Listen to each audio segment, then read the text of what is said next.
हाँ जी, last lecture में lifting of corporate wealth पढ़ रहे थे। हाँ जी, कल वाला पॉइंट करवा दूं, कल करवाया गया था। सेपरेट लीगल एंटिटी में लिफ्टिंग ऑफ कॉर्पोरेट वेल्थ पढ़ रहे थे। चलो दोबारा समझते हैं।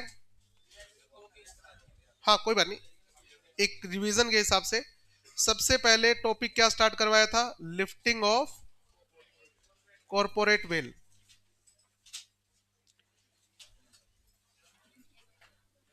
कॉर्पोरेट वेल्थ क्या चीज थी? It is a fiction created by law to separate the members from company. Clear? यानी कि जब तक ये चीज बीच में है तब तक मेंबर अलग और कंपनी अलग। In short, member enjoy separate legal entity. जब तक ये दीवार या पर्दा बीच में है तब तक आप अलग और कंपनी अलग। और जिस दिन ये दीवार या पर्दा हटा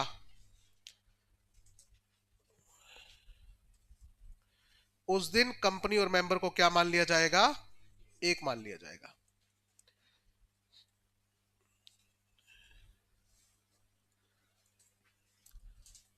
अगर ये दीवार है तो ये दोनों अलग अलग है। अगर ये दीवार नहीं है तो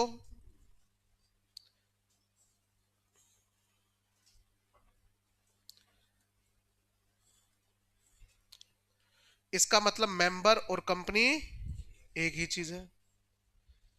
अगर ये दीवार है तो क्या है? सेपरेट लीगल एंटिटी है। अगर ये दीवार नहीं है तो सेपरेट लीगल एंटिटी नहीं होगी। इसे बोलते हैं लिफ्टिंग ऑफ कॉर्पोरेट वेल। ऐसा कब होता है?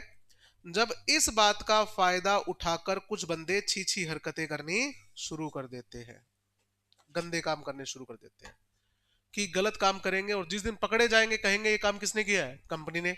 हम तो सेपरेट है। आपने तो कहा है कंपनी अलग होती है और मेंबर क्या होते हैं? अलग होते हैं। तो we are separate from company. तो ये काम किसने किया है? कंपनी ने। तो लाइबल भी कौन होगी? कंपनी। हम क्यों लाइबल है? कहता हम इस डिवाइस का मिसयूज नहीं करने देंगे आपको। तो लिफ्टिंग ऑफ कॉर्पोरेट वेल कब होता है? When ever any person abuses, abuse करना मतलब मिसयूज करना, the concept of separate legal entity, the court has power,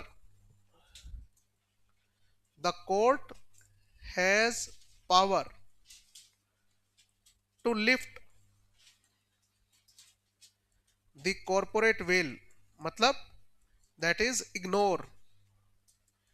court के पास पावर है कि वो इग्नोर कर सकती है, ignoring the separate legal entity to punish the real culprits. लो जी, ये है लिफ्टिंग ऑफ कॉर्पोरेट वेल। जब जब कोई इस कॉन्सेप्ट को यूज करके कि कोई गलत काम करना चाहेगा तब तब कोर्ट के पास पावर होगी कि वो इसको इग्नोर कर सकती है और जो कल्प्रिट है उनको क्या कर सकती है? लाइबल कर सकती है। इतनी बात है, ठीक है? ओके। इसमें हमने कौन कौन से केसेस पढ़ लिए थे? सबसे पहला केस क्या पढ़ा था? अगर कंपनी बनाई गई है इम्प्रॉपर कंडक्ट करने के लिए, फ्रॉड करने के लिए, तो यहां पर कॉर्पोरेट वेल को क्या कर दिया जाएगा? लिफ्ट कर दिया जाएगा। when company is formed to do improper conduct या फ्रॉड। नंबर 2 क्या पढ़ा था? when the enemy character of any company is to be identified.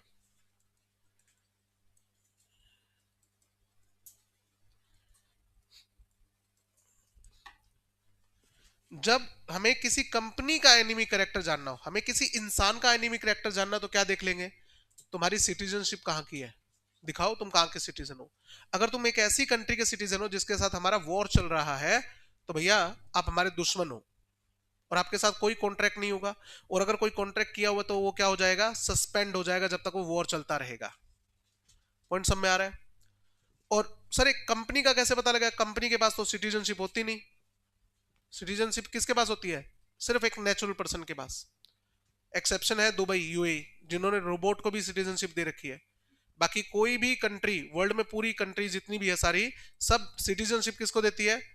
एक इंसान को देती है, ना जानवर को मिलती है, ना किसी आर्टिफिशियल पर्सन को। ठीक है, ओके। और थर्ड आज पढ़ना है। इन दोनों में कुछ पूछना था क्या? सेकंड वाला, सर एक कंपनी है, वो ब्रिटिश कंपनी एक्ट में रजिस्टर्ड है, तो देखने में क्या लगेगा कौन सी कंपनी है? ब्रिटिश कंपनी है। अच्छा, ब्रिटिश कंपनी में रजिस्टर कैसे होना है? जैसे कोई बाहर की कंपनी है इंडिया में, कैसे रजिस्टर होगी? सर वो फॉर्म भरने पड़ेंगे और रजिस्ट्रेशन हो जाएगा। तो क्या वो ब्रिटिश कंपनी है? नहीं। उसको बनाने वाले और चलाने वाले कौन थे? जर्मन। तो अगर देखा जाए तो ब्रिटिश कंपनी है, बट वो तो उसने कपड़े पहन रखे ब्रिटिश कंपनी के, रियल में अंदर कौन है? वो जर्मन है। और जर्मन कौन थे उस ब्रिटिश कंट्री के? दुश्मन। तो कहता है तो अगर आपको बनाने वाले और चलाने वाले हमारे दुश्मन है, तो आप भी हमारी दुश्मन कंपनी मानी जाओगी और आपके साथ कोई कॉन्ट्रैक्ट नहीं होगा, और जो कॉन्ट्रैक्ट किए होंगे वो क्या हो जाएंगे? सस्पेंड हो जाएंगे जी। ठीक है, यहां पर हम कॉर्पोरेट वेल को लिफ्ट कर रहे हैं, मतलब अगर आपके मेंबर हमारे दुश्मन, आप भी हमारे दुश्मन। ठीक बात है ना? Third point, when the company is formed to avoid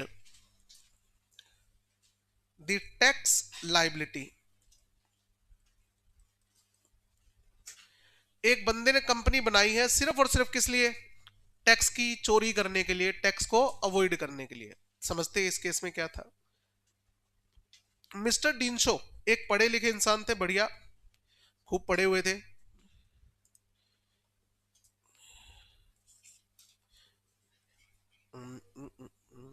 एक मिनट,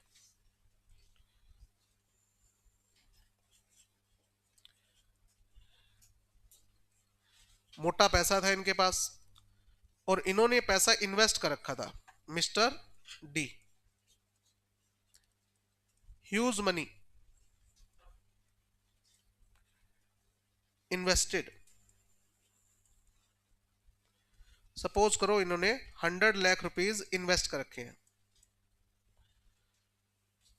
ठीक है, हर साल इस पे इनकम आती है, तो ह्यूज इनकम।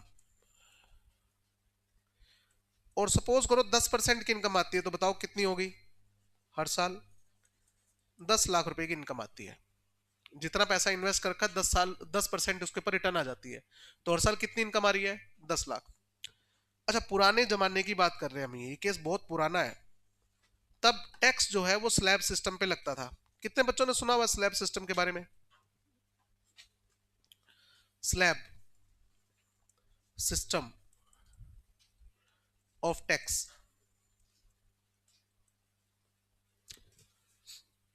नहीं सुना हुआ? चलो सुनाता हूं।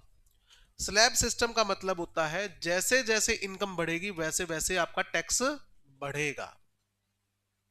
अगर आपकी इनकम कम है तो आपका टैक्स भी क्या लगेगा? कम। अगर आप ज्यादा कमा रहे हो तो टैक्स क्या लगेगा? ज्यादा। मैं एग्जांपल दे रहा हूं। एग्जांपल है, अगर आपकी इनकम है अप टू 1 लाख, अगर आपकी इनकम है 1 लाख तक, तो आपको कोई टैक्स नहीं देना। तो अगर आपकी इनकम 1 लाख है तो आपको 1 रुपया भी टैक्स नहीं देना। आपकी इनकम अगर 1 लाख से 3 लाख के बीच में है, 2 लाख, 1 लाख से 2 लाख के बीच में है, ये एग्जाम्पल है, ठीक है ना? तो आपको उस इनकम पर सिर्फ 10% टैक्स देना है। अगर आपकी इनकम 2 लाख से ज्यादा है और 3 लाख तक है, तो आपको 20% का टैक्स देना है। और इससे ज्यादा अगर आपकी इनकम है तो आपको टैक्स देना पड़ेगा 30%। और 30% इंडिया में हाईएस्ट टैक्स स्लैब है, इससे ज्यादा टैक्स रेट नहीं होता। ठीक है, ओके। तो इसको कुछ समझते हैं। अगर इस पर्सन की इनकम 10 लाख है तो हमें ऐसा लग रहा होगा देखते ही कि 10 लाख, देखो 3 लाख से ज्यादा है तो 30% टैक्स लगेगा, 3 लाख का टैक्स। नहीं नहीं, स्लैब सिस्टम का मतलब क्या होता है? पहले 1 लाख की इनकम पर कोई टैक्स नहीं, अगले 1 लाख पर सिर्फ 10% का टैक्स लगेगा, उससे अगले 1 लाख पर 20% का टैक्स, और उसके बाद की सारी इनकम पे कितना टैक्स आएगा? 3 लाख।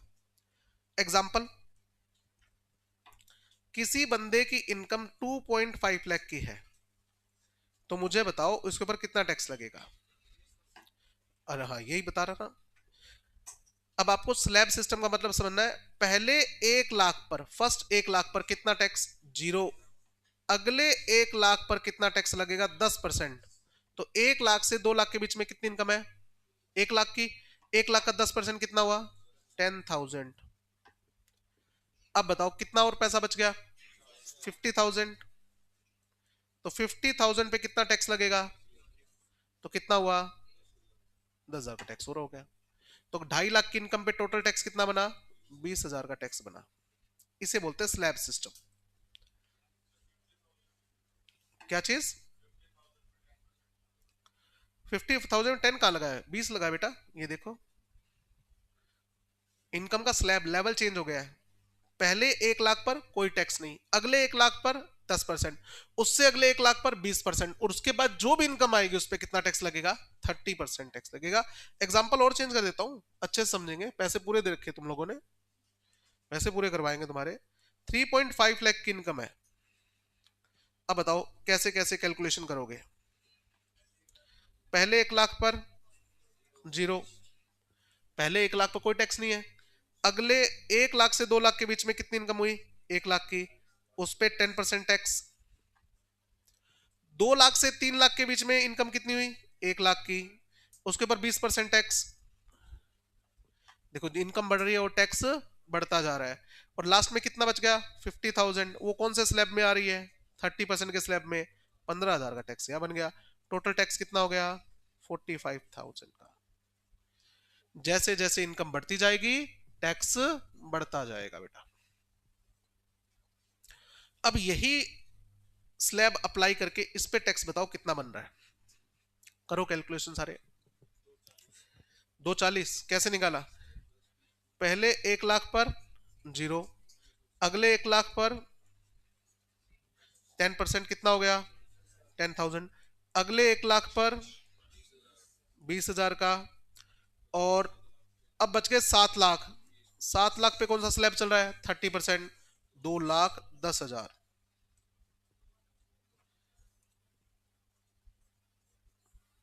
तो टोटल कितना हो गया? 2.4 लाख का टैक्स। कितने बच्चों को अभी भी समझ में नहीं आया? हालांकि एग्जाम में कैलकुलेशन नहीं आएगी तो इनकम टैक्स में आएगी, ये तो वैसे ही समझाया है। क्लियर है? 10 लाख की इनकम पे कितना टैक्स बन रहा है? लगभग 2.5 लाख का टैक्स बन गया इसका। 10 लाख की इनकम पे लगभग 2.5 लाख का टैक्स बन गया। इस बंदे ने दिमाग लगाया, और ये पुरानी बात है, जब है ना स्लैब सिस्टम सभी के लिए होता था। सभी के लिए मतलब नेचुरल पर्सन हो, पार्टनरशिप फर्म हो, कंपनी हो, कुछ भी हो। इसने क्या किया? 4 कंपनी बनाई, फॉर्म्ड 4 कंपनीज। अच्छा, एक बंदा कितनी कंपनी बना सकता है? जितनी चाहे उतनी बनाओ। उसने 4 कंपनी बना ली। ओके, अब उसने फर्स्ट कंपनी पकड़ी, अपनी इन्वेस्टमेंट के 4 टुकड़े कर दिए, अपनी इन्वेस्टमेंट के 4 टुकड़े कर दिए, और इस कंपनी को अपनी इन्वेस्टमेंट दे दी। ₹25 लाख की क्या दे दी? इन्वेस्टमेंट। कहता लो भाई ये इन्वेस्टमेंट रखो। कंपनी कहते हो बहुत बढ़िया, हमें 25 लाख की आपने एसेट दे दी, हमारे से क्या चाहिए? कहते रहे 25 लाख के शेयर। तेरे 25 लाख की क्या चाहिए? Share capital. ये मुझे दे दे। अब मुझे बताओ इस कंपनी की बैलेंस शीट में आपको क्या दिखेगा? एसेट साइड में 25 लाख की इन्वेस्टमेंट, और लाइबिलिटी साइड में 25 लाख की शेयर कैपिटल। बैलेंस शीट बराबर। ये कंपनी कुछ भी काम नहीं करती थी, कुछ भी काम नहीं करती थी, no business, no business activity.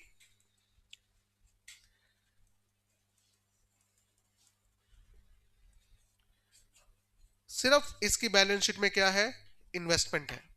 अच्छा, साल के एंड पे बताओ इनकम किसके खाते में आएगी, 10% की इनकम इसी कंपनी के खाते में, income from investment at the rate 10%, कितना हुआ 2.5 लाख। निकालो टैक्स कितना बना इस पे,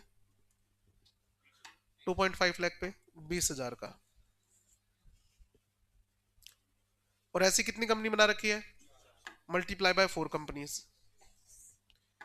मल्टीप्लाई बाय 4 कंपनीज। तो टोटल कितना टैक्स बना, और पहले कितना टैक्स दे रहा था, 2,40,000 का टैक्स दे रहा था। कमिश्नर ऑफ इनकम टैक्स ने ऑब्जर्व किया कि यार ये क्या चक्कर है, पहले ये टैक्स देता था 2,40,000 का, इस साल इससे कलेक्शन जो हुई है टैक्स की 1/3 हुई है। कमिश्नर ऑफ इनकम टैक्स नजर रखते हैं इनकम टैक्स वाले। जब इसने इंक्वायरी की तो पता लगा इसने 4 कंपनी बना ली, और कंपनी के नाम से क्या ले रहा है, स्लैब का बेनिफिट। इसने नोटिस भेज दिया डिंशो को, कहता भैया ये क्या चक्कर है, कहते एक बात बताओ मैंने गलत क्या किया है, क्या मैं 4 कंपनी नहीं बना सकता, कहते बिल्कुल बना सकते हो, क्या इन 4 कंपनियों ने आपको टैक्स नहीं दिया, जितनी इनकम हुई है कंपनी की उसके हिसाब से उसने टैक्स दे दिया, कहता हाँ दे दिया, तो गलत क्या है, मैं तो कानून के हिसाब से चल रहा हूं, और अगली बार मैं 10 कंपनी बनाऊंगा, सबको कितनी इन्वेस्टमेंट दूंगा, 10-10 लाख, सबकी इनकम कितनी आएगी, 1-1 लाख, और 1 लाख पे टैक्स बताओ 0। कहता इस बार तो 80 भी दे दिए, अगली बार तो ये भी नहीं आएगा, और कहता कुछ करते हो तो कर लो, क्यों, क्योंकि मैं तो एक्ट के हिसाब से चल रहा हूं, एक बंदा जितनी चाहे उतनी कंपनी बना सकता है ना, और स्लैब ही रेट ही है। कमिश्नर ऑफ इनकम टैक्स को बात समझ में आ गई, इन्होंने केस डाल दिया कोर्ट में, कहता माई बाप ये तो गलत हो रहा है। जज ने केस की स्टडी करी, जज कहता है यार चल तो ये कानून के हिसाब से ही रहा है, कहता है तेरे को सैलरी मिलनी बंद हो जाएगी, टैक्स ही नहीं आएगा तो गवर्नमेंट तेरे को सैलरी कहां से देगी, ये सीधा सीधा दिख रहा है टैक्स की चोरी है, कंपनी कोई बिजनेस तो कर नहीं रही, 4 कंपनी बना ली टैक्स कम करने के लिए, अगली बार 10 कंपनी बनाएगा टैक्स देगा ही नहीं, और तेरे को सैलरी कहां से मिलेगी, कहते ये तो बड़ा खतरनाक बंदा है यार। यहां पर कंपनी सिर्फ और सिर्फ किस लिए बनाई गई है, बिजनेस करने के लिए नहीं, सिर्फ और सिर्फ टैक्स की चोरी करने के लिए, टैक्स को अवॉइड करने के लिए। क्या चीज, इनकम डिस्ट्रीब्यूट करूंगा तो डिविडेंड इनकम हो जाएगी मेरे लिए, फिर उस पर टैक्स लग जाएगा। मैंने कंपनी से क्या ले लिया, 2.3 लाख बचा हुआ है, लोन ले लिया। अच्छा चलो, पैसा मेरे बैंक अकाउंट में पड़ा है, पैसा पड़ा है कंपनी के बैंक अकाउंट में, उसका यूजर आईडी पासवर्ड मेरे पास है, क्यों, 100% शेयर मेरे पास है। हाँ रिटेन अर्निंग रहेगी, पड़ी रहेगी। अब बताओ मुझे गाड़ी खरीदनी है, मैं अपने नाम से खरीद लूं या कंपनी के नाम से खरीद लूं, चलाएगा कौन, कंपनी गाड़ी चला सकती है, नहीं चला सकती, मैं ही चलाऊंगा। आपको कोई फार्म हाउस खरीदना है, किसके नाम से खरीद लो, कंपनी के नाम से खरीद लो, कंपनी रहेगी उसमें, आप रहोगे, मत देना टैक्स, डिविडेंड डिस्ट्रीब्यूट करना ही मत। हाँ, नॉर्मली क्या करते हैं, ये जो पैसा बच गया ना 2.3 लाख बच गया टैक्स देने के बाद में, कहते हैं 2.3 लाख में लेके जा रहा हूं, कहते डिविडेंड, कहते नहीं लोन लिया है कंपनी से, अब लोन पे तो कोई टैक्स नहीं देना पड़ता, कहते मैंने लोन लिया है, और कहते चुकाओगे कब, कहते जब कंपनी मांग लेगी, कंपनी कब मांगेगी, शेयर होल्डर मैं हूं, मैं क्यों मांगूंगा खुद से लोन। तो ये सारी प्लानिंग थी इनकी। तो कोर्ट ने देखा कि यहां पर sole purpose of formation of company, company बनाने का एक ही उद्देश्य है, एक ही पर्पस है, और वो क्या है, इज टू इवेड, इवेड करना मतलब चोरी करना, गलत काम से किसी चीज को, टैक्स को बचाना, evade the tax liability. Court ने ऑब्जर्व किया यहां पर कंपनी बनाने का एक ही पर्पस है, और वो है इवेजन ऑफ टैक्स, टैक्स की चोरी।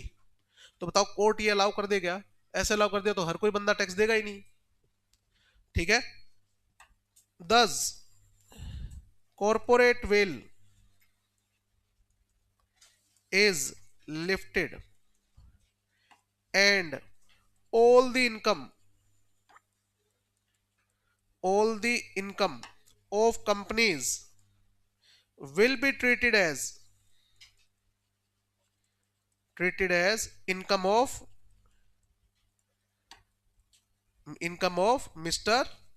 डी मिस्टर डी लिखा हुआ ना, हाँ। कंपनी की जो इनकम है सारी किसकी इनकम मानी जाएगी? डी की इनकम मानी जाएगी। टैक्स देना पड़ेगा बेटा तेरे को। पॉइंट समझ में आया? हाँ, इसे बोल दिया लिफ्टिंग ऑफ कॉर्पोरेट वेल। और इस दिन के बाद से एक डायरेक्शन इश्यू की गई इनकम टैक्स डिपार्टमेंट को कि इस तरीके से कोई भी बंदा टैक्स की चोरी कर लेगा।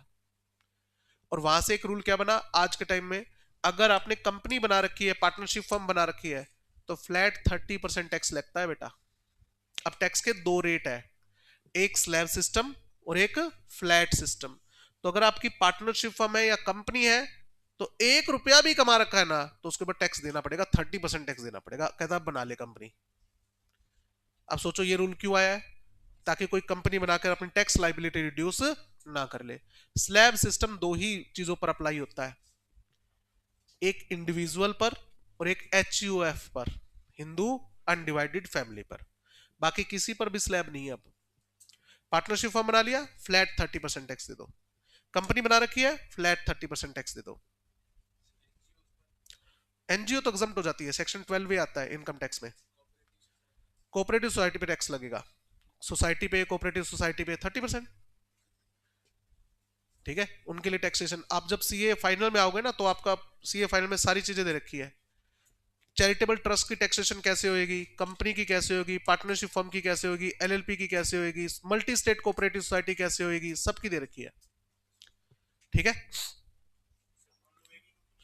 हाँ हाँ, तब भी नहीं करने दूंगा मैं तो। कोर्ट ये कहेगी क्या क्या कर रहा है भाई तू, पैसे तो सारे कंपनी से निकाल लिए क्या? हाँ ले सकते हो आप। लोन कौन देगा? कंपनी थोड़ी देगी, बैंक देगा। हाँ, आपको मैं बताता हूँ, एक सेक्शन आएगा इनकम टैक्स में, अब तो वो सेक्शन भी खत्म हो गया, मतलब सेक्शन नंबर चेंज हो गया है। डीम डिविडेंड का एक कॉन्सेप्ट आता है सेक्शन 2 क्लोज ई। ठीक है, अगर आप एक कंपनी के शेयर होल्डर हो और आपने उस कंपनी से लोन ले लिया है तो इनकम टैक्स वाले कहते हैं ये लोन नहीं है, हम तो इसको डिविडेंड मानेंगे, डीम्ड डिविडेंड का टैक्स दो। आपने कहा कि मैं कैश ले ही नहीं रहा, कंपनी के पास 4 गाड़ियां, मैं एक गाड़ी ले रहा हूं, कहता हम उसको फिर भी डिविडेंड मानेंगे, टैक्स दो। कहता कंपनी से ना मैं शेयर ले रहा हूं ना मैं गाड़ी ले रहा हूं, सॉरी ना लोन ले रहा हूं, कंपनी से बोनस शेयर ले रहा हूं, कहते ये भी हम डिविडेंड मानेंगे, लाओ टैक्स दो। डीम डिविडेंड में 5 आइटम दे रखी है। तो जो आप सोच रहे हो ना कि मैं ऐसा कर लूंगा, वो इनकम टैक्स अब करने नहीं दे रहा। इस दिन के बाद से इनकम टैक्स वालों के कान खड़े हो गए कि लोग तो यार ये कंपनियां बना बना के ऐसे टैक्स की चोरी करेंगे। तो कंपनी बनाने के बाद आज के टाइम में कंपनी बनाकर टैक्स की चोरी करना इतना आसान नहीं रहा। सारा सीए फाइनल में समझ में आ जाएगा। हाँ अभी भी है, सेक्शन नंबर चेंज हो गया क्योंकि इनकम टैक्स एक्ट 2025 आ गया। जो मैंने आपको सेक्शन बताया था ये इनकम टैक्स एक्ट 1961 का है। अभी ये सारा एक्ट चेंज हो गया ना आपका। हाँ जी बेटा, करती तो जवाब चेंज हो जाता, फिर तो ऑब्वियस सी बात है, आपने इन्वेस्टमेंट क्यों कर रखी है? कल को कोई धंधा स्टार्ट करूंगा तो उसमें पैसा ट्रांसफर कर दूंगा, तब तो जेन्युइन बात है। ठीक बात है ना? ये पॉइंट थोड़ा क्लियर हुआ?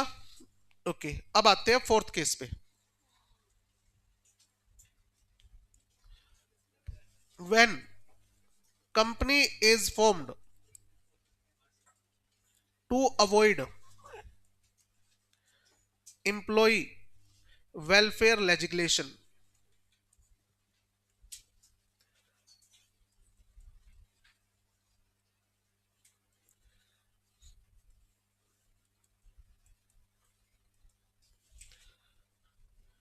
अच्छा, what is the meaning of legislations?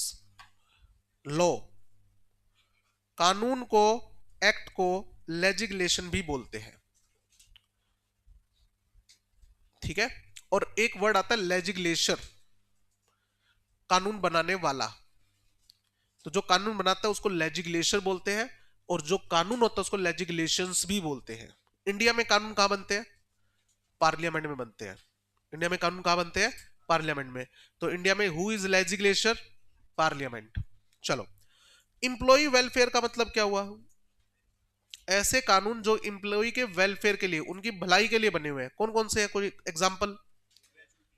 PF, provident fund सुना है? ग्रेचुटी, बोनस, एटसेट्रा, कई है। Equal wages act, minimum wage act, workman compensation act, बहुत सारे हैं, फैक्ट्री एक्ट, बहुत सारे एक्ट है। अपन मेनली इनकी बात कर लेते हैं। अच्छा, आपने the payment of bonus act 1965 के बारे में नहीं सुना होगा। इस एक्ट के अकॉर्डिंग कंपनी जितना प्रॉफिट कमाती है उसका 20% आपको बोनस के तौर पे देना पड़ता है एम्प्लॉइज को। क्या लिखा हुआ है इस एक्ट में? Pay 20% of net profit to employees as bonus. ये एक्ट में लिखा हुआ है जी। ठीक है, ओके। अब ये कंपनी है, इस कंपनी का नाम है एसोसिएटेड रबड़ industry, ARI,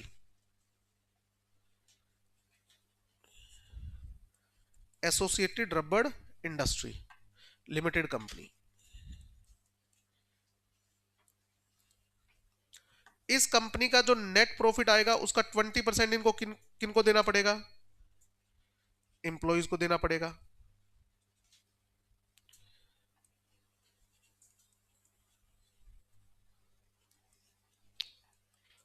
%20 of net profit as bonus.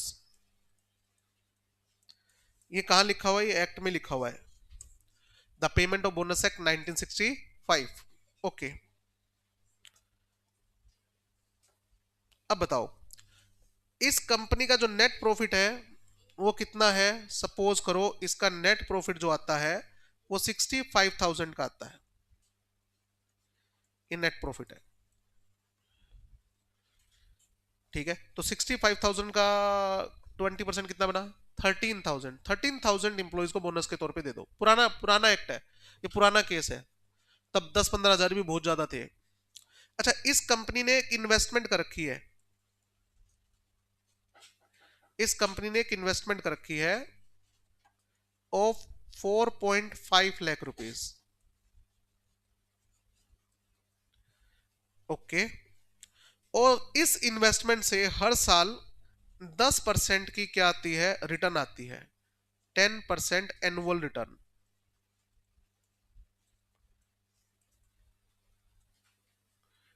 10% की एनुअल रिटर्न आती है हर साल। तो मुझे बताओ कितना परसेंट हुआ? क्या, सॉरी, कितना हुआ? 45,000 ऐड कर दूं तो बताओ नेट प्रॉफिट कितना हो गया? टोटल हो गया 1,10, और 1,10 का 20% कितना हो गया? 22,000 आपको क्या देना पड़ेगा? बोनस देना पड़ेगा, ठीक है। तो टोटल इनकम कितनी हो गई? 1,10, इसका 20% कितना हुआ? 22,000 बोनस देना पड़ेगा, हर साल देते थे। एक दिन कंपनी के डायरेक्टर ने कोई स्कीम निकाली, कहते यार ये बोनस ज्यादा बन रहा है, कम करो इसको। कहता कैसे कम करें? इन्होंने कंपनी बनाई,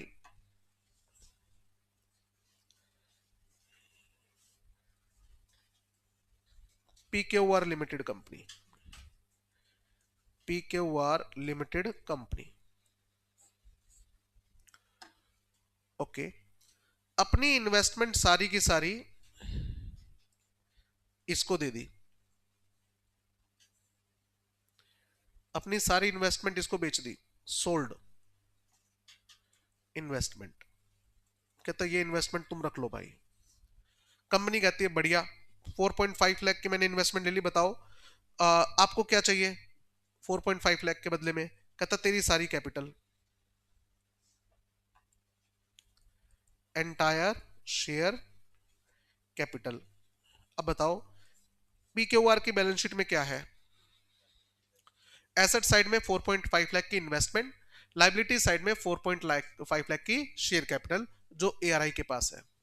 इसे हम बोलते हैं wholly owned subsidiary company. Holi मतलब पूरी तरीके से, ओन्ड मतलब खरीद रखी है। ये पूरी कंपनी किसने खरीद रखी है? एआरआई ने खरीद रखी है। सब में आया? मेरी इन्वेस्टमेंट रख लो 4.5 लाख की, और बदले में 4.5 लाख की शेयर कैपिटल दे दो। आपकी कंपनी के 100% शेयर कैपिटल किसके पास है? एआरआई के पास है। क्लियर है? अब मुझे बताओ ईयर एंड पे इनकम कहां आएगी?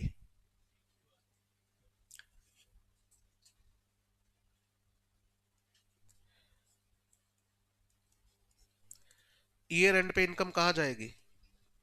ये लो, क्योंकि इन्वेस्टमेंट किसके नाम पे है? पीकेओआर के नाम पे। तो रिटर्न भी किसके नाम पे जाएगी? पीकेओआर के नाम से। ठीक। इंप्लॉइज ने देखा कि यार ये क्या चक्कर है, हर साल 22,000 रुपए मिलते थे बोनस के नाम पे, इस साल कितने मिल रहे हैं? 13,000। इन्होंने पूछा कंपनी से कि सर ये इस बार बोनस कम है। कहता कम कैसे? ये देखो हिसाब किताब, 65,000 का हमारा नेट प्रॉफिट बनता है, इसका 20% हमने आपको बोनस दे दिया। कहता सर ये कहां गए 45,000? ये कहां गए? कहता वो तो इन्वेस्टमेंट हमने बेच दी। और अब वो कंपनी जो है, ये इंक्वायरी हुई, इंक्वायरी तो पता लगा इनकी होली ओन सब्सिडी कंपनी, और ये कोई भी बिजनेस नहीं कर रही है। नो बिजनेस एक्टिविटी, सिर्फ क्या करती है? इन्वेस्टमेंट होल्ड करती है बस, और कुछ भी नहीं। कहता सर एक मिनट, ये इसके 100% शेयर आपके पास है? कहता बिल्कुल है। तो उसकी जो इन्वेस्टमेंट है, उसकी जो एसेट है, और उसकी जो इनकम है, वो आपकी तो ही। कहता ना, एक्ट पढ़ो क्या लिखा हुआ है। मेरे पास एआरआई के पास पीकेओआर लिमिटेड के शेयर है, तो मैं उसका क्या हुआ? मेंबर। मेंबर अलग है, कंपनी अलग है। मकूरा वर्सेस नॉर्दर्न एश्योरेंस पढ़ा था ना? कंपनी की एसेट किसकी एसेट? कंपनी की है, हमारी नहीं है। वो इन्वेस्टमेंट हमारी नहीं है, वो जो इनकम आ रही है वो हमारी नहीं है। आप हमारे एम्प्लॉई हो, आप उस कंपनी के एम्प्लॉई नहीं हो, तो उसकी इनकम पर आपका कोई हक नहीं है। इसे हम बोलते हैं डाइवर्जन ऑफ इनकम। इसे हम क्या बोलते हैं? Diversion of income. इंप्लॉय कहते हैं आगे बात हमें समझ में। आपने ये रातों रात कंपनी क्यों बनाई है? ताकि ये 45,000 की जो इनकम आती है वो कहां डाइवर्ट हो जाए? किसी दूसरी कंपनी में, और हमें बोनस ना मिले। उस कंपनी के 100% शेयर आपके हैं, और ये दिखाने के लिए कि देखो हम उस कंपनी के एम्प्लॉई नहीं है। आपने कंपनी बनाई है, मामला कहां गया? कोर्ट में। कोर्ट में कौन? जिल्ले इलाही, इंसाफ अब हम करेंगे। तो कोर्ट के सामने एआरआई के वकील ने यही प्ली दी कि सर वो कंपनी सेपरेट है, हम अलग है। हाँ हमारे पास उसके शेयर्स है, बट कंपनी एक्ट के according member are separate from company. Court कहते हैं यार ये तो साफ दिख रहा है फद्दू बना रहे हो, ये तो डाइवर्जन ऑफ इनकम का केस है। आप अपनी इनकम क्या कर रहे हो? डाइवर्ट कर रहे हो। बिजनेस एक्टिविटी तो कोई कर ही नहीं। ठीक है। To avoid bonus liability.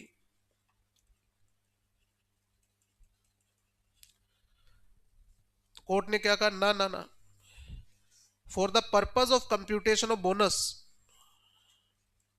For the purpose of computation of bonus, हम आपको दोनों को क्या मानेंगे? सेम मानेंगे। Both companies will be treated as one company, no separate legal entity. आपको सेपरेट नहीं माना जाएगा। इंटेंशन दिख रही है?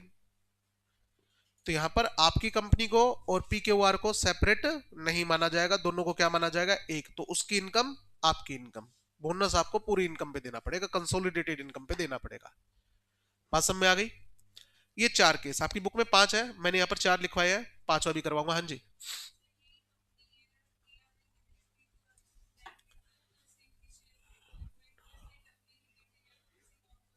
ऐसा ही किया होगा।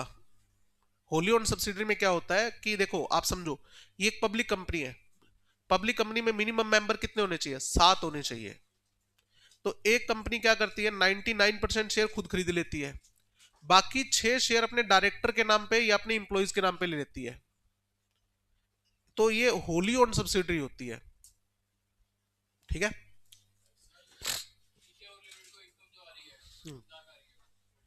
कहाँ जा रही है?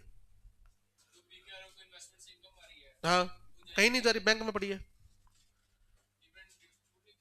नहीं, क्यों करना है? डिविडेंड डिस्ट्रीब्यूट करना कंपनी के लिए कंपलसरी नहीं होता है। कर लेंगे। अगर अब हमें कोई बिल्डिंग खरीदनी है, एआरआई को कोई बिल्डिंग खरीदनी है, तो किसके नाम से खरीद लेंगे? पीक्यूआर के नाम से खरीद लेंगे। वो जो बैंक में पैसा जमा हो रहा है उससे खरीद लेंगे बिल्डिंग, यूज हम कर लेंगे। इस पे तो कोई बैन नहीं है ना कि आपकी एसेट को अगर मैं यूज कर रहा हूं तो मुझे कोई टैक्स देना है क्या उस पे? क्या चीज? रेंट क्यों देना पड़ेगा? आपकी खुद की बिल्डिंग है। हाँ तो नहीं ले रहा वो मेरे से रेंट, हमारा प्रेम प्यार अच्छा है जी, 100% शेयर हमारे पास है। इनको हम क्या बोलते हैं? Related companies. हमारे रिलेटेड, हमसे थोड़ी पैसा लेगा। क्या चीज? बोनस 20%, हाँ कंपलसरी है, पेमेंट ऑफ बोनस एक्ट के अकॉर्डिंग अभी भी है, अभी भी है। बट यहां पर जब आप ये एक्ट पढ़ोगे तो पता लगेगा नेट प्रॉफिट की कैलकुलेशन उसकी जो है वो अकाउंट्स के हिसाब से नहीं होती। नेट प्रॉफिट की कैलकुलेशन कैसे होगी? वो उनके एक्ट के हिसाब से होती है।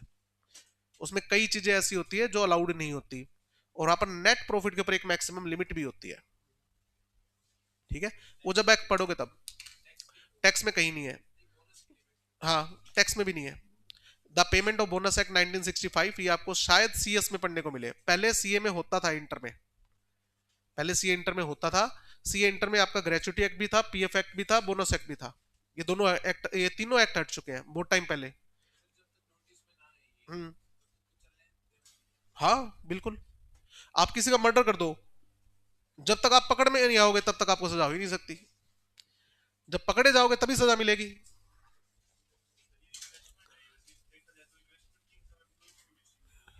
क्या चीज? अच्छा, ये आए कहां से इनके पास पैसे? ये 4.5 कहां से आए इनके पास? हाँ, तो ये तो इम्प्लॉय से कमा के ही तो आए होंगे। क्या चीज? नेट प्रॉफिट में आता है नहीं आता है, ये बताओ आप मुझे। नेट प्रॉफिट में आता है नहीं आता है? बिल्कुल आता है। नेट का मतलब net income from other source भी आ गया। ठीक है। हाँ जी बेटा।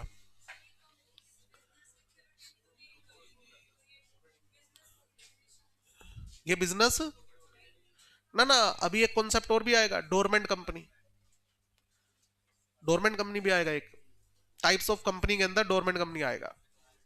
और चलो आगे। लिफ्टिंग ऑफ कॉर्पोरेट वेल के एग्जांपल क्लियर है थोड़े? अब आते हैं हम आगे नए पेज पर। नया concept, how to incorporate a company. Positive mode से कभी नहीं हटेगी, हमेशा जब कोई एब्यूज हो रहा होगा तभी। हाँ, उसमें हटाना कैसे है? ना, नहीं हटा सकते। उसके साथ दो केस और भी हैं, आपके सिलेबस में नहीं है इसलिए मैंने करवाए नहीं है, जैसे सेपरेट लीगल एंटिटी में आते हैं। एक आता है ली वर्सेस ली एयर, एयर फार्मिंग कंपनी। उस कंपनी के भी ऑलमोस्ट शेयर एक बंदे के पास थे, बट उसमें एक आ गया कि दोनों कंपनियां क्या है, दोनों पर्सन क्या होते हैं, अलग होते हैं। और एक आता है Bacha Guzdar versus commissioner of income tax. उसमें भी एक कंपनी एग्रीकल्चर कंपनी थी और उसके 99% शेयर एक बंदे के पास थे, और उसने कहा सर ये कंपनी की इनकम और मेरी इनकम एक ही तो बात हुई। कहते नहीं भाई, अलग अलग हो। वो आपके सिलेबस में नहीं है इसलिए करवाया नहीं। हाँ, सेपरेट लीगल एंटिटी और कॉर्पोरेट वेल में क्या फर्क है? हाँ, तो दोनों लिंक ही तो है। नहीं नहीं, कॉर्पोरेट वेल क्या है? कॉर्पोरेट वेल वो जरिया है जिसके थ्रू अलग होते हैं। सेपरेट लीगल एंटिटी वर्ड कहीं आ गया तो कॉर्पोरेट वेल तो आएगा ही आएगा। हाँ, लिफ्टिंग ऑफ कॉर्पोरेट वेल नहीं आएगा, वही तो कह रहा हूं मैं। अब एक एक केस है जो आप Bacha F Guzdar versus commissioner of income tax में क्या था केस, कि मैं एक किसान हूं, समझो आप, मैंने एक कंपनी बना ली ताकि मेरी लाइबिलिटी क्या हो जाए, लिमिटेड हो जाए।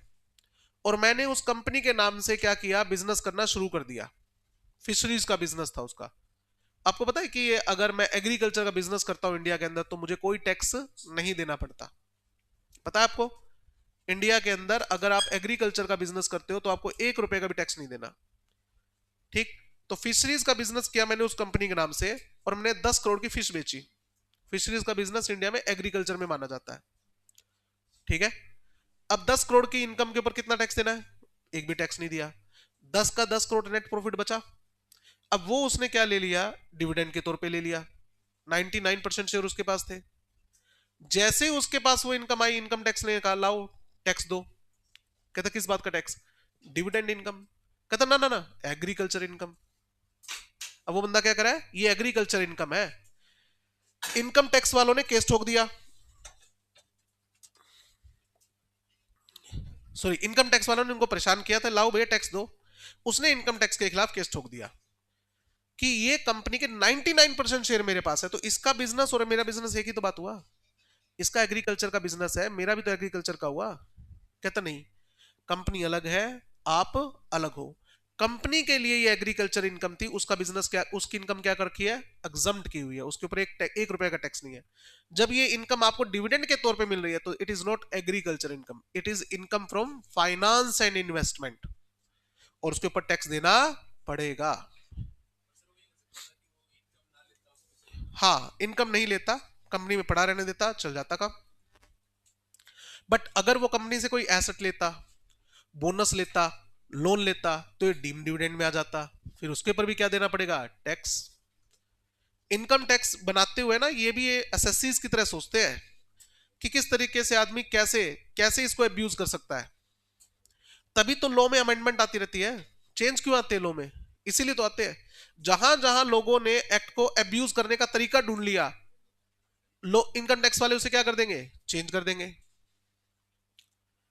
अगर आपको यह पता लग गया ना कि एक चोर ने आपके घर का ताला खोल लिया है, तो अगले दिन क्या करना पड़ेगा? ताला चेंज करना पड़ेगा सबसे पहले आपको। तो जैसे ही इनकम टैक्स वालों को पता लगता है कि लोगों ने इन सेक्शन को अब्यूज करके टैक्स बचाने की कर लिए कोशिशें, तो अगले दिन सेक्शन चेंज।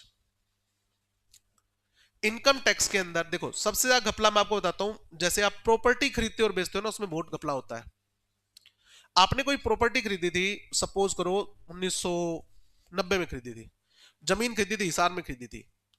आपके अकॉर्डिंग क्या रेट में मिली होगी? बहुत सस्ती। जैसे मान लो इसी बिल्डिंग की बात कर लेते हैं, अगर आपने 1990 में ये जमीन बिल्डिंग खरीदी होगी तो क्या रेट मिली होगी आपको? 1-2 लाख, हार्डली 1-2 लाख। और आज अगर इसको बेचोगे तो कम से कम कितने में बिकेगी? 10 करोड़ की बिकेगी। 10 करोड़ की। तो 1 लाख माइनस 10 करोड़, कितना प्रॉफिट हुआ आपको? करोड़ों में हुआ ना। लगभग ये मान के चलो 10 के 10 करोड़ प्रॉफिट ही है। गवर्नमेंट कहती है इस पर टैक्स दे दो, मैं कैपिटल गेन टैक्स। तो लोग इससे बचने का तरीका क्या निकालते हैं आपको पता है? रजिस्ट्री कम में होती है। कलेक्ट रेट बहुत कम होते हैं। इस बिल्डिंग का कलेक्टर रेट कितना है? 80 लाख। क्या चीज? टैक्स बचाने का तरीका ही है। आज आप प्रॉपर्टी खरीदने चले जाओ, ये प्रॉपर्टी 10 करोड़ की, आप पक्के में खरीद के दिखा दो, बंदा बेचेगा ही नहीं आपको 10 करोड़ में। फिक्स है। इसका कलेक्ट रेट कितना है? 80 लाख। नहीं नहीं नहीं, ये स्टैंप रजिस्ट्री एक्ट है। वो कह रही है इतने की कम से कम रजिस्ट्री होगी, ये मार्केट वैल्यू नहीं है। Stamp value is not market value, इसकी रजिस्ट्री कम से कम इतने की होगी। बिल्कुल। क्या चीज? इतनी जल्दी जल्दी सर्कल रेट बढ़ाएंगे तो लोग पे नहीं कर पाएंगे, क्योंकि स्टैंप ड्यूटी देनी पड़ती है आपको स्टैंप वैल्यू के ऊपर। अगर इस बिल्डिंग की वैल्यू 80 लाख है तो इसके ऊपर 7% की क्या देनी पड़ेगी गवर्नमेंट को? Stamp duty. 10 करोड़ की अगर बिल्डिंग है तो 10 करोड़ का 7% कितना हो गया? 70 लाख रुपए ये गवर्नमेंट को टैक्स देना पड़ जाएगा, बंदा मारा जाएगा। ठीक है। स्टैंप वैल्यू इतनी जल्दी चेंज नहीं होती बेटा, इसके बहुत सारे फैक्टर होते हैं। तो 10 करोड़ की बिल्डिंग अगर आप ये खरीदने आ गए ना, तो बंदा ये बोलेगा बताओ डील करनी कैसे है, कितने पैसे पक्के में और कितने कच्चे में। तो मान के चलो अगर स्टैंप वैल्यू 80 लाख है ना, तो लगभग इतने का सौदा दिखाया जाएगा। इतना पैसा मैं आपसे चेक में लूंगा और बाकी पैसा बोरी में, कैश। इसको ब्लैक मनी बोलते हैं एक तरीके से। तो जब प्रॉपर्टी खरीदते और बेचते ना, तो पैसा कच्चे का भी चाहिए और पक्के का भी चाहिए। गवर्नमेंट ने इनकम टैक्स एक्ट में बना रखा था सेक्शन 50C, ये चोरी करने रोकने के लिए, कि अगर आपको कोई प्रॉपर्टी बेचनी है तो जितने में बेच रहे हो आप, पक्के में दिखा रहे हो, पहला ऑफर गवर्नमेंट को। फॉर एग्जाम्पल आप ये प्रॉपर्टी खरीदने आगे, 10 करोड़ की प्रॉपर्टी है, गवर्नमेंट कहती है कि आप कितने बेच रहे हो, कहते जी मैं तो 1 करोड़ में बेच रहा हूं, गवर्नमेंट कहती है हमने खरीद ली, 1 करोड़ में बेच रहे ना, हमने खरीद ली, ले ये पकड़ 1 करोड़ बिल्डिंग हमारी होगी, मारे गए। तो ये गवर्नमेंट ने रूल बना रखा था कि अगर आप कोई इमूवेबल प्रॉपर्टी खरीदते हो बेचते हो तो पहला ऑफर किसको जाएगा, गवर्नमेंट को। गवर्नमेंट अगर कहती है हम नहीं खरीदते तो आप बाहर बेचो। अब हटा क्यों दिया, रिलायंस के चक्कर में। रिलायंस वालों ने क्या किया, इनकम टैक्स ऑफिसर के साथ सेटिंग कर ली, जो इस ऑफर पे यस या नो करते थे। उनकी जमीन कितने की थी, 40 लाख की, उन्होंने कहा जी हम 4 करोड़ में बेच रहे हैं। पहला ऑफर किसको, कहता है हम तेरे को 20 लाख रुपए देंगे, तू हाँ कर दे। उनकी 40 लाख की जमीन कितने में खरीदनी पड़ी गवर्नमेंट को, 4 करोड़ में। गवर्नमेंट से कितने आ गए, 4 करोड़, 20 लाख रुपए मैंने किसको दिए, ऑफिसर को, ले भाई, गवर्नमेंट का खजाना खाली हो गया था। उसके बाद सेक्शन 50C को रिवाइज करके स्टैम्प वैल्यूएशन वाला रूल लेके आए कि अगर स्टैम्प वैल्यूएशन से कम का मार्केट प्राइस आप रखते हो तो हम कैपिटल गेन कितने पे लेंगे, स्टैम्प वैल्यू पे लेंगे, और इससे ज्यादा है तो इससे ज्यादा दे दो हमें। ठीक है, ये सारी की सारी बातें सीए फाइनल में पढ़ने को मिलेगी अगर पहुंचे तो। ठीक है। हम्म, हाँ, ना बनाते बिल्कुल, बट लाइबिलिटी क्या है, अनलिमिटेड, वो उससे भी बचना चाहता है। ये कहते हैं ना कि सब चीजें नहीं मिलेंगी भाई साहब, सब चीजें नहीं मिलेंगी। चले आगे। बाकी बच्चे डरो मत, ये आपके सिलेबस से रिलेटेड नहीं था जो भी डिस्कशन हुई है, ये डिस्कशन बस इसलिए कि हाँ मुझे पता है। ठीक है, चलो। How to incorporate a company, company incorporate करनी है तो 2 सेक्शन, सेक्शन 3 और एक सेक्शन 7। सेक्शन 3 जो है ये है basic requirement for incorporation of company, basic requirements for incorporation of company. अच्छा मैं आपको फिर से बता देता हूं, आपको सेक्शन नंबर याद करनी कंपलसरी नहीं है, याद रह जाए वेल एंड गुड, नहीं याद है तो कोई दिक्कत नहीं है, कोई परेशानी नहीं है। कंपनी बनाने की बेसिक रिक्वायरमेंट क्या है, सबसे पहली requirement, company can be formed for lawful purpose only. क्या मैं इलीगल काम करने के लिए कंपनी बना सकता हूं, नहीं बना सकते। कंपनी सिर्फ और सिर्फ लॉफुल बिजनेस के लिए बनाई जा सकती है। सर आजकल एक बिजनेस बड़ा अच्छा चल रहा है, किस चीज का, किडनी का, इंसान के पास 2 किडनी होती है, एक निकाल के बेच दो, कहता क्या ये लीगल है, कहता ना इलीगल है, कहता फिर इसके लिए कंपनी नहीं बना सकता।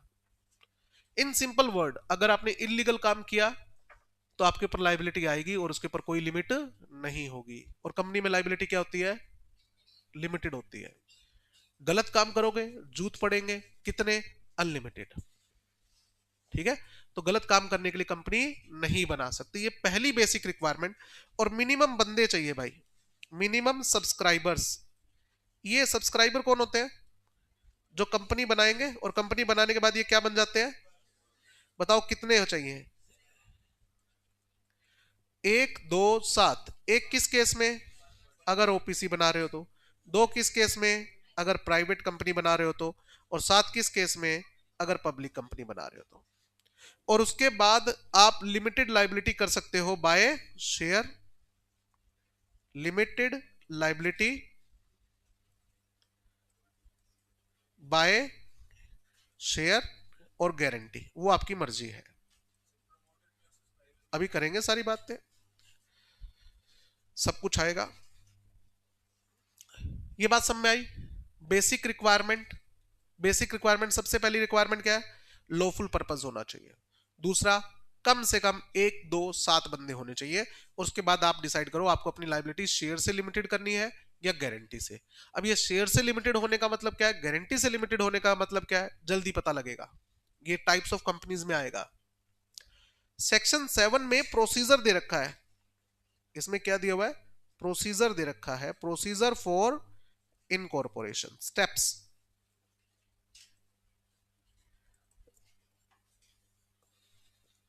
Procedure for incorporation. सबसे पहले समझिए, हर कंपनी का एक बाप होता है और इसे क्या कहते हैं? प्रमोटर। इसे क्या कहते हैं? Promoter. Promoter. It is like father of company.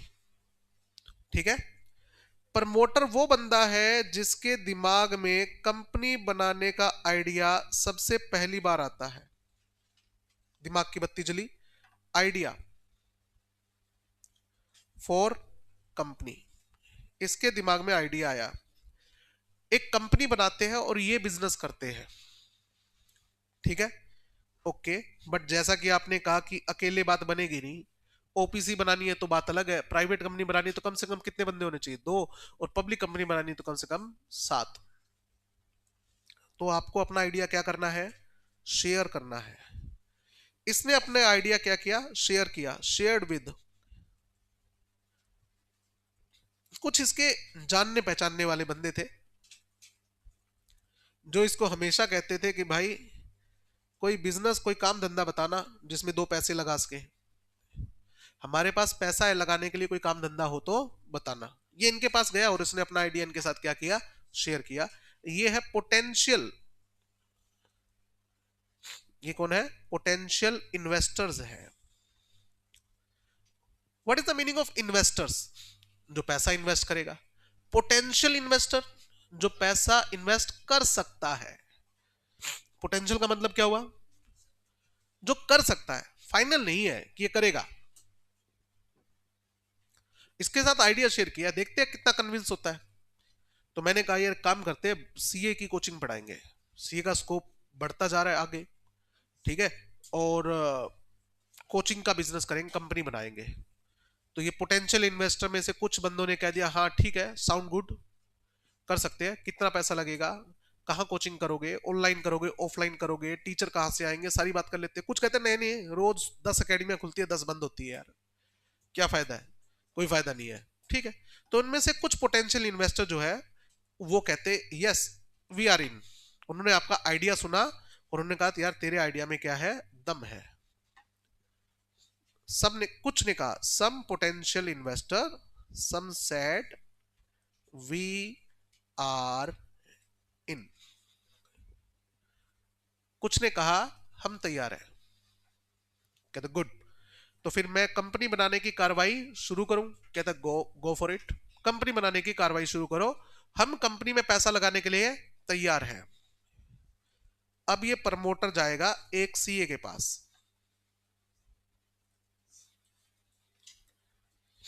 जरूरी नहीं है सीए हो, सीएस भी हो सकता है। सीए, सीएस, सीएमए, एडवोकेट, कोई भी हो सकता है। कंपनी बनाने का काम धंधा किसका है? इनका है। ये कंपनी बनाने का काम करते हैं। आपके दिमाग में आइडिया आ गया ये मेरा बिजनेस है और मैं कंपनी बनाऊंगा, बट आपको कंपनी बनानी थोड़ी आती है। कंपनी बनाने का काम किनका है? इनका। तो हम इनके पास जाते हो और इनको क्या करते हो? इंगेज करते हो इनको। ये कौन है? प्रोफेशनल्स, जिनका काम है कंपनी बनाना। इंगेज का मतलब क्या होता है? एक वर्ड होता है अपॉइंट। आपने सपोज करो मैंने लेमैन लैंग्वेज बोल दिया, हमने एक सीए को अपॉइंट किया कंपनी बनाने के लिए, ठीक है, ये वर्ड भी ठीक है। बट जनरली हम क्या वर्ड यूज करते हैं? इंगेज। इंगेज का मतलब होता है साथ जोड़ना। अपॉइंट वर्ड का मतलब नॉर्मली किसके यूज होता है? इंप्लॉय के लिए। हमने किसी को अपॉइंट किया है, हमने किसी इंप्लॉय को रखा है। कहता भाई साहब हम प्रोफेशनल बंदे हैं, हम आपके इंप्लॉय नहीं है। आप हमारे पास किस लिए आए हो?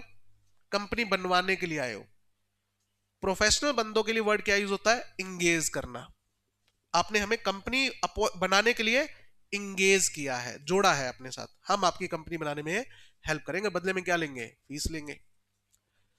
तो ये सीए बताएगा कि आपको कौन कौन से डॉक्यूमेंट देने और आपके बिहाफ पर मैं सारी फाइलिंग करूंगा। सीए क्या करेगा? ये जो प्रोफेशनल बंदा है, ये जो प्रोफेशनल बंदे हैं, ये आपसे कुछ डॉक्यूमेंट मांगेंगे। कहता लाओ सर, एमओए दे दो, एओए दे दो, ये कुछ डॉक्यूमेंट दे दो। और इस पे साइन किसके होने चाहिए? Sign by subscriber. और इस पे साइन कर दो अपने, साइंड बाय सब्सक्राइबर्स। अब बताओ ये सब्सक्राइबर कौन है? जो एमओए और एओए पे साइन करते हैं, जो कंपनी बनाने के लिए एप्लीकेशन देंगे। और ये कौन है? ये रे, yes we are in and promoter. Promoter में और सब्सक्राइबर में क्या फर्क हुआ? प्रमोटर का आइडिया था, सब्सक्राइबर का जरूरी नहीं आइडिया हो। सब्सक्राइबर वो बंदा भी हो सकता है जो आइडिया में क्या लगा रहा है, पैसा लगा रहा है। सब्सक्राइबर सिर्फ इन्वेस्टर हो सकता है, प्रमोटर इन्वेस्टर भी होगा, और प्रमोटर वो बंदा है जिसने आइडिया दिया। दो भी हो सकते हैं, दो से ज्यादा भी हो सकते हैं। अब जैसे अगर हम बात करें फ्लिपकार्ट, फ्लिपकार्ट दो भाइयों की है, दोनों मेरे ख्याल से बंसली है। दोनों कौन है? प्रमोटर है। धीरू भाई अंबानी, धीरू भाई अंबानी का नाम सुना है? रिलायंस ग्रुप के प्रमोटर, रिलायंस इंडस्ट्री लिमिटेड जो है उसके प्रमोटर। और मुकेश अंबानी और अनिल अंबानी उनके बेटे। तो अब जितनी भी कंपनियां चला रहे हैं, कौन चला रहे हैं? उनके बेटे चला रहे हैं। पॉइंट समझ में आ रहा है? ओके, ये बात क्लियर हो गई। तो साइंड बाय सब्सक्राइबर, कितने सब्सक्राइबर होने चाहिए? ओपीसी बनाना चाहते हो तो एक, प्राइवेट बनाना चाहते हो तो कम से कम दो, पब्लिक बनाना चाहते हो तो कम से कम 7। साथ में आपके डिटेल लगेगी जी, पर्टिकुलर्स लगेंगे। पर्टिकुलर्स का मतलब क्या होता है? Detail, particulars of subscribers. Sir particular का मतलब क्या होता है? डिटेल। सर क्या डिटेल? एग्जांपल, अपना नाम, एड्रेस, पेन, आधार, एटसेट्रा, ये सब दे दो भैया। आपका नाम क्या है, आपका एड्रेस, आपका पेन कार्ड, आधार कार्ड, ये सब डिटेल दे दो। ठीक बात है? ओके। आईडी प्रूफ भी लगेगा, आधार कार्ड भी लगेगा, जहां पर रहते हो वहां का प्रूफ भी लगेगा, ताकि कल को कंपनी, वही बात, कंपनी ने कोई गलत काम किया तो किसको उठाने आएंगे? तुमको उठाने आएंगे। तो एड्रेस वगैरह सब प्रॉपर होना चाहिए। सर मैं झूठा एड्रेस लिख दूंगा, इसीलिए तो एड्रेस प्रूफ मांग रहे हैं, इसीलिए तो एड्रेस प्रूफ मांग रहे हैं कि जिस एड्रेस पे रहते हो उसका प्रूफ और दे दो। पॉइंट समझ में आ रहा है? आगे, अच्छा कंपनी बिना डायरेक्टर के चल सकती है क्या? बोलो बोलो। नहीं सर, कंपनी बिना डायरेक्टर के नहीं चल सकती। तो भैया आपके डायरेक्टर कौन बनेंगे कंपनी बनते ही? इसे हम बोलते हैं पर्टिकुलर्स ऑफ फर्स्ट डायरेक्टर्स। जैसे ही आपकी कंपनी इनकॉर्पोरेट होगी उस दिन से डायरेक्टर कौन कौन बनेगा। प्राइवेट कंपनी में 2 डायरेक्टर होने चाहिए, पब्लिक कंपनी में 3 डायरेक्टर होने चाहिए, और ओपीसी में 1, 1 2 3। डायरेक्टर मिनिमम कितने होने चाहिए? 1 2 3। मेंबर कितने होने चाहिए? 1 2 7। ध्यान रखना, ठीक है? ओके। एक बंदा मैक्सिमम 20 कंपनी में डायरेक्टर बन सकता है, ठीक है? हालांकि इसमें एक्सेप्शंस भी हैं, जो बहुत छोटी कंपनी होती है उसमें आप ज्यादा वो काउंट नहीं होती 20 कंपनियों में, बट जनरली अगर आप बात करो एक बंदा 20 कंपनी में डायरेक्टर हो सकता है। हाँ, कैपिटल से और टर्नओवर से। कंपनी एक्ट में स्मॉल कंपनी की डेफिनेशन दे रखी है, जिसकी पेड अप कैपिटल 4 करोड़ तक है और जिसका टर्नओवर 40 करोड़ तक है, जो प्राइवेट कंपनी है, उसे क्या माना जाएगा? Small company. ठीक है? आपकी भी डिटेल दे दो भैया, नेम, एड्रेस, पेन, डिन, एटसेट्रा। ये एक नया वर्ड आ गया, डिन, ये ऊपर तो नहीं था। डिन का मतलब होता है director identification number, director identification number. ये क्या होता है? जैसा कि अभी इस बच्चे ने क्वेश्चन पूछा कि एक बंदा मैक्सिमम कितनी कंपनी में डायरेक्टर हो सकता है? 20। और सर मान लो ऑलरेडी 20 कंपनी में डायरेक्टर है, तो पता कैसे लगेगा? जब आपको किसी कंपनी में डायरेक्टर बनना हो तो आपके पास एक नंबर होना चाहिए, उस नंबर को हम बोलते हैं डिन, डायरेक्टर आइडेंटिफिकेशन नंबर। ये एक यूनिक नंबर होता है, लाइफ टाइम तक वैलिड होता है। जैसे पेन, परमानेंट अकाउंट नंबर सुना है ना? ये इनकम टैक्स और जीएसटी पर्पस के लिए यूज होता है। किन्हीं दो बंदों के पेन कभी भी सेम नहीं हो सकते, सेम ऐसे किन्हीं दो बंदों के डिन सेम नहीं हो सकते। अगर आपको किसी कंपनी का डायरेक्टर बनना है तो पहले आपके पास क्या होना चाहिए, डिन होना चाहिए। सर ये कहां मिलेगा, एमसीए की साइट पर। एमसीए की साइट पर इसका फॉर्म होता है, एमसीए की साइट पर जाओ, DIR2 इसका फॉर्म मिलेगा, वो फॉर्म फिल करो, फीस लगेगी लगभग 2000 रुपए के करीब, वो फीस सबमिट कराओ, 1 से 2 दिन के अंदर आपको डिन मिल जाएगा, डायरेक्टर आइडेंटिफिकेशन नंबर। जिस कंपनी में आप डायरेक्टर अपॉइंट हो रहे हो वहां पर डिन देना कंपलसरी होता है बेटा। अब ये डिन किस लिए काम आता है, मुझे यह जानना है कि गौरव बंसल जो है वो कौन कौन सी कंपनी में डायरेक्टर है। एमसीए की साइट पर जाओ, डिन फिल करो, मेरा डिन जो है वो फिल कर दो, मैं कौन कौन सी कंपनी में डायरेक्टर हूं और कौन कौन सी कंपनी में डायरेक्टर रह चुका हूं, सारी लिस्ट आपके सामने आ जाएगी। तो जब मैं आरओसी के पास जाता हूं, आरओसी कहता है ठीक है लाओ एमओए दो, एओ दे, अच्छा ठीक है, और सब्सक्राइबर की आईडीज वगैरह कहते ये रही, ओके, डायरेक्टर्स की आईडी कहते ये रही, डायरेक्टर का डिन कहते ये रहा। अब वो आरओसी क्या करेगा, अपना कंप्यूटर खोलेगा और डिन डालेगा, डिन डालते ही क्या सामने आ जाएगा, ये ऑलरेडी कितनी कंपनी में डायरेक्टर है। और आरओसी कहता है बाबा ये जो बंदा है ना ये ऑलरेडी 20 कंपनी में डायरेक्टर है, तो ये आपकी कंपनी का डायरेक्टर नहीं हो सकता, कोई दूसरा बंदा दो। ट्रेस करने के लिए डिन किस लिए होता है, ट्रेस करने के लिए कि आप कौन कौन सी कंपनी में डायरेक्टर हो, सभी के लिए, प्राइवेट ओपीसी पब्लिक सबके लिए सेम है। माइनर डायरेक्टर नहीं हो सकता बेटा, माइनर को डिन ही अलॉट नहीं होगा और बिना डिन के आप डायरेक्टर नहीं बन सकते। जब आप सेक्शन 164 पढ़ोगे जिसमें डायरेक्टर बनने की क्वालिफिकेशन और डिसक्वालिफिकेशन दे रखी है, उसमें कहीं नहीं लिख रखा माइनर कि माइनर इज डिसक्वालिफाइड, तो इंटरप्रिटेशन क्या निकलती है कि माइनर भी डायरेक्टर हो सकता है। बट जब आप डिन का सेक्शन पढ़ोगे तो उसमें minor can not apply for डिन लिखा हुआ है, और एक्ट में क्या लिखा हुआ है, जब तक डिन नहीं होगा डायरेक्टर नहीं होंगे। तो जब हम इन दोनों सेक्शन को एक साथ पढ़ेंगे तो पता लग जाएगा minor can not be appointed as director. But ये सारी बात सीए फाइनल में पढ़ने को मिलेगी अगर पहुंचे तो। सेक्शन 164 मैंने इसलिए बता दिया ताकि आप लोगों को पता लग जाए कि मुझे आता है, ठीक है। आगे चलें, साथ में इनका क्या लगेगा, कंसेंट लेटर। ये तो तुम कह रहे हो भैया ये बंदे हमारी कंपनी में डायरेक्टर बनने के लिए तैयार है, इनसे भी तो पूछवा दो कि ये आपकी कंपनी के डायरेक्टर बनने के लिए तैयार है या नहीं है। कंसेंट का मतलब क्या होता है, हाँ, तो जिनको आप डायरेक्टर प्रपोज कर रहे हो उनसे साइन करवाना पड़ता है कि हाँ हम इस कंपनी के डायरेक्टर बनने के लिए तैयार हैं। किसका अलार्म बजा, हैरी पॉटर वाला, जागो भाई जागो। ये पॉइंट होगा क्लियर बेटा। तो सबसे पहले क्या देना है, एमओए एओए, साथ में डिटेल जाएगी सब्सक्राइबर की आईडी प्रूफ वगैरह के साथ, और सब सारी डिटेल जाएगी फर्स्ट डायरेक्टर्स की, ओके। साथ में जाएगी डिक्लेरेशंस, बिल्कुल कंपलसरी है।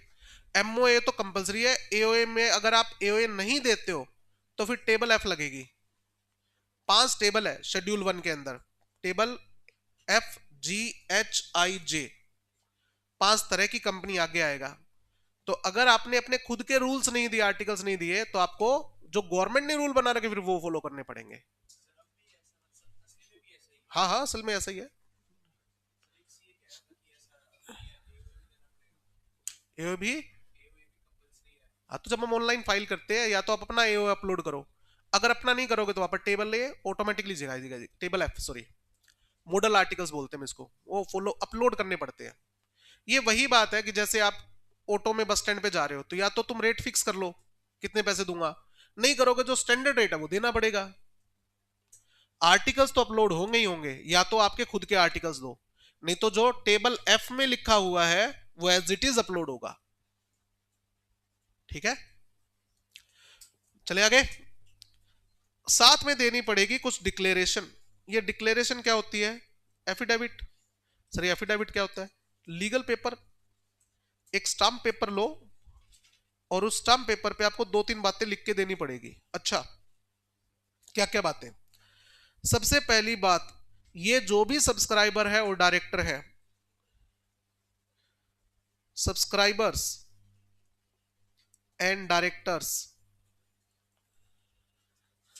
Are not convicted what is the meaning of convicted? गुनेगार होना, गिल्टी होना। कन्विक्टेड का मतलब गुनेगार होना या गिल्टी होना। Subscriber and directors are not convicted for any offence. Offence का मतलब क्या होता है? गुनाह। सब्सक्राइबर और डायरेक्टर क्या कह रहे हैं? हम कभी भी कन्विक्टेड नहीं हुए हैं किसी भी ऑफेंस में रिलेटेड टू इनकॉर्पोरेशन और मैनेजमेंट ऑफ कंपनी।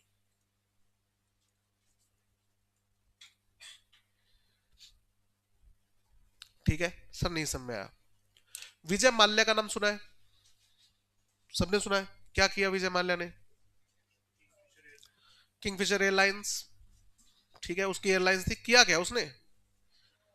फ्रॉड किया सर। किसके साथ? गवर्नमेंट के साथ। गवर्नमेंट का सर्विस टैक्स जो है जमा ही नहीं करवाया, खा के पैसा फुर। और ऑब्वियस सी बात है कई शेयर होल्डर का पैसा भी फुर। वो लेके लंदन में जाके बैठ गया।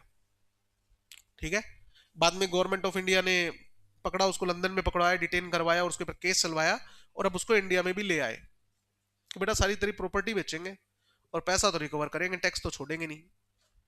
ठीक बात है। अब बताओ क्या वो कन्विक्टेड है for the offence related to incorporation of company and management of company? Yes. उसने कंपनी किस लिए बनाई? या कंपनी की मैनेजमेंट में भी था, वो डायरेक्टर था और उसने क्या किया? फ्रॉड किया। ठीक है, अब देखो उसको फांसी तो नहीं होगी, सिविल एक्ट में फांसी नहीं होती है, ये सिविल एक्ट है। क्रिमिनल एक्ट में फांसी हो सकती है, वो भी rare of the rarest case में। ठीक है, ओके। जैसे ही इसको सजा होगी 3 साल, 5 साल, 7 साल की, उसके बाद ये बाहर आएगा। अब बताओ, अब वो अपनी उन्हीं कंपनियों के शेयर इश्यू करेगा, आप लोग खरीदोगे क्या? क्यों नहीं खरीदोगे? सर दोबारा पैसे खा के भागेगा, दोबारा पैसे खा के भागेगा ना। हाँ, आप शेयर नहीं खरीदोगे। ये बात उसको भी पता है, विजय माल्या को, कि अगर मैं अपनी इस कंपनी के नाम से शेयर इश्यू करूंगा तो कोई नहीं खरीदेगा। तो अब बताओ वो क्या करेगा? वो नई कंपनी बनाएगा और उस नई कंपनी के नाम से क्या करेगा? शेयर इश्यू करेगा। और आप लोग फंस सकते हो, नहीं फंस सकते हो? जैसे मान लो किंग फिशर की जगह उसने क्वीन फिशर बना दी और नई कंपनी बनाकर वो कहता है कि भाई साहब हम हमारी कंपनी ये बिजनेस करेगी, हमारी कंपनी लिकर का बिजनेस करेगी। तो आप लोग सोचोगे ना कि लगा देते पैसा। बट कोई अगर आपको ये बता दे कि ये विजय माल्या की कंपनी है तो कहता ना भाई, फिर नहीं लगाएंगे। क्यों? ये तो वही इंसान है। तो ये ड्यूटी बनती है एक्ट की। जो कंपनी बनाने वाला बंदा है पहले देखो ये वो कौन है। अगर उसमें ने पास्ट में कंपनी बनाने में और कंपनी के मैनेजमेंट ने कोई घपला किया हुआ है, कन्विक्टेड रह चुका है, तो उसकी कंपनी नहीं बनेगी बॉस। सर वो आके झूठ बोल देगा। अब विजय माल्या अपने नाम के अंदर से माल्या हटा ले, विजय कुमार लिख दे, तो बताओ कैसे पता लगेगा कि विजय माल्या वही है? उसकी शक्ल देख के नहीं पता लगेगा, उसकी फ्रेंच कट दाढ़ी से पता लगता है कि विजय माल्या है। वो फ्रेंच कट दाढ़ी हटा ले अपनी, ठीक है, और वो गंजा होके आ जाए तो बी प्राक जैसा लगेगा, तो नाम विजय कुमार लग देगा तो कौन पहचानेगा उसको? बेटा कोई नहीं पहचानेगा ना। अब बताओ क्रिमिनल रिकॉर्ड्स वगैरह से ना, बट क्रिमिनल रिकॉर्ड चेक कैसे करोगे? विजय कुमार नाम के तो कई बंदे होंगे। यहां पर हम कहते हैं आप एक डिक्लेरेशन दे दो, एक स्टाम्प पेपर पे लिख के दे दो कि भाई साहब हम कन्विक्टेड नहीं रहे हैं कंपनी इनकॉर्पोरेशन में और कंपनी मैनेजमेंट में, हम कभी भी कन्विक्टेड नहीं रहे हैं, गिल्टी नहीं रहे हैं, गिल्टी फॉर फ्रॉड और ब्रीच ऑफ ड्यूटी। ब्रीच का मतलब क्या होता है? Break, under company act.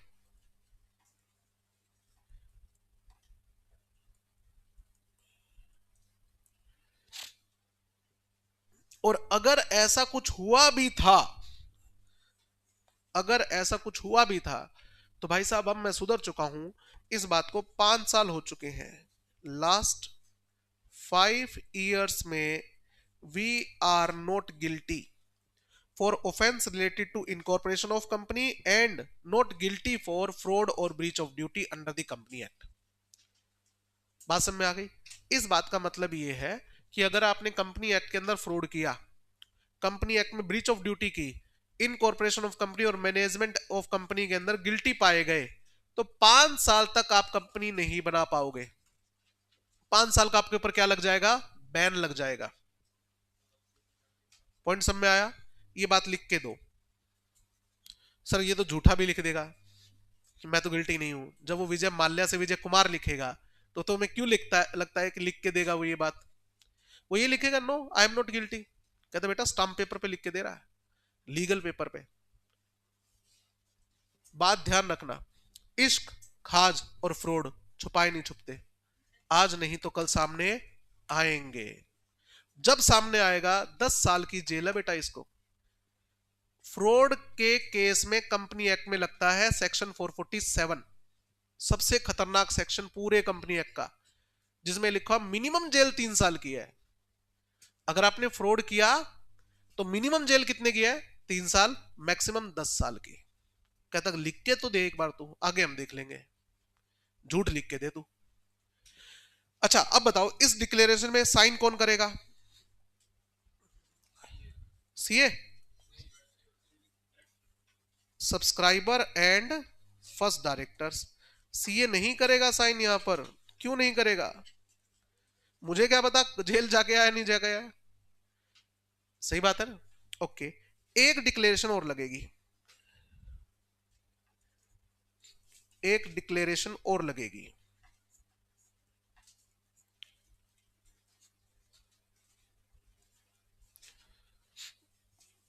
इस डिक्लेरेशन में लिखा होगा कि हमने जो आपको अपना नाम बताया है, एड्रेस बताया, आईडी प्रूफ वगैरह दिए हैं, वो सब सही है।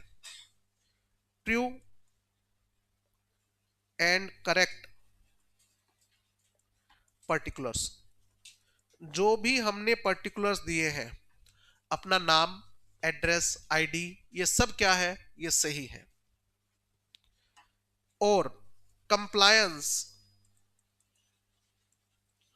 ऑफ ऑल प्रोविजंस,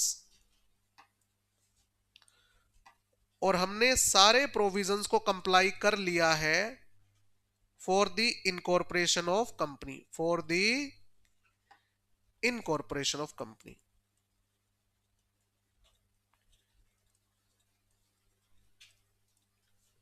लो जी, ये बात लिखी है। अब बताओ इस पे साइन कौन करेगा? Sign by subscribers and first directors. ये तो करेंगे ही करेंगे। क्यों? क्योंकि ये कह रहे हैं हमने सारे पर्टिकुलर्स क्या दिए? सही दिए। सीए कहेगा हाँ मैंने चेक कर लिए। एंड सीए, सीएस, सीएमए या एडवोकेट, ये भी करेगा। क्या चीज? आईडी कैसे चेक करोगे? क्या चीज? दे सकता है, बिल्कुल दे सकता है, बट आपको क्या चेक करनी है? असली आईडी। अब उसने आधार कार्ड की फोटोकॉपी लगाई है, सीए क्या चेक करेगा? असली आधार कार्ड दिखा। मेरे ऑफिस में मेरे से कंपनी बनवाने आएगा कोई तो मैं क्या मांगूंगा? डॉक्यूमेंट मांगूंगा ना आपसे, असली आधार कार्ड दिखाओ, असली पैन कार्ड दिखाओ। कहां से चेक करेगा? कहां कहां जेल में जाके मुझे कैसे पता लगेगा? मेरे पास जेल के रिकॉर्ड थोड़ी है।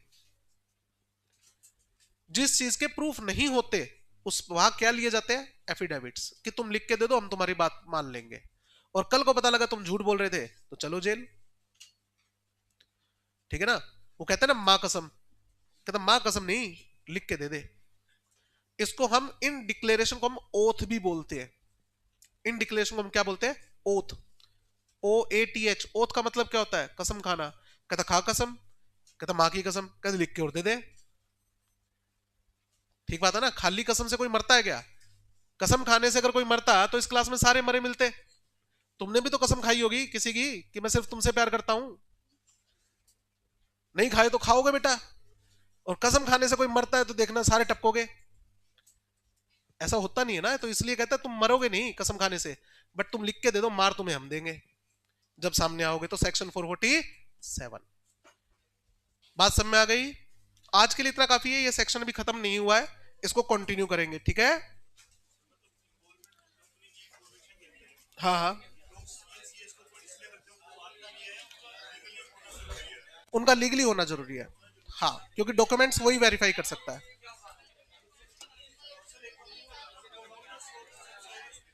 किसके अंदर? प्रमोटर और सब्सक्राइबर में क्या फर्क है? प्रमोटर, अगर मेरे पास बिजनेस आइडिया है तो मैं प्रमोटर हूं। ऑब्वियसली बात है, मेरा आइडिया तो मैं पैसा तो लगाऊंगा। सब्सक्राइबर, जैसे आपके साथ मैंने अपना आइडिया शेयर किया, आप कहते हो भाई 10% मैं भी लगा दूंगा, तो यू आर ओनली सब्सक्राइबर। आपका आइडिया नहीं, आइडिया तो मेरा है। हाँ, सब प्रमोटर जो होता है वो प्रमोटर भी होता है, सब्सक्राइबर भी होता है, क्यों? मैं पैसे भी लगा रहा हूं। जो सिर्फ पैसा लगाएगा वो सब्सक्राइबर है। ठीक है। हाँ जी।